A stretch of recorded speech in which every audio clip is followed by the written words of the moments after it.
sir, andito tayo sa tapat na room. Yan, ito yung Adrian. Mas kilala bilang Adrian Yay. Mula sa pamilya ng vlogger dito sa San Isidro na si Ayayay. Sa mga nakakakilala, itag din na lang siya.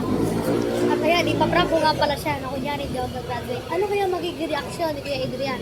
Pero guys, prank lang to, totoong gagraduate ako with high honors pa. Eto kasi si Kuya Adrian ay tuwan-tuwa pag mataas ang grades ko. So panoorin nyo na lang kung ano magiging reaction niya. Sana umiyak siya. Iiyak ako kunyari ano. So abangan nyo na lang mamaya. Ay si Kuya Ed guys. Si Kuya Ed. Oh. So ipaprank natin siya no. So ayan, naghihintay lang ako dito hanggang lumabas si Kuya Ed. Ayan, na pa ako dito. Pero pamaya-maya lalabas na rin yun. Kaya sana maging successful yung prank natin na to. Panoorin na lang. Ayan, palabas na nga pala sila Kuya Ed. So ayan, malapit na natin ba ay prank. Sana maging successful to. Kaya panoorin na lang. Bagsak siya.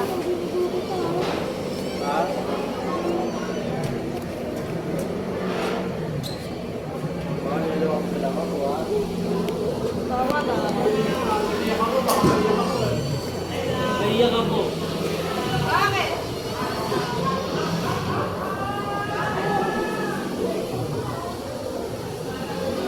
At baka kasi hindi ka gaano?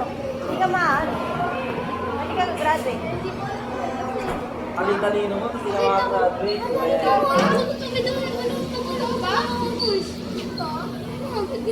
Siya makaka-graduate. Hindi, babayaran ako. Okay lang yun, para sa may graduating tayo pag na-grade 12. Hindi nga siya gagraduate, bumagsak. Okay lang yun. Hindi kasi siya pumapasok, sabay kami. Kaya chat ko siya kapag di kami pumapasok. 70. Nababa pa ako. Okay lang yun para...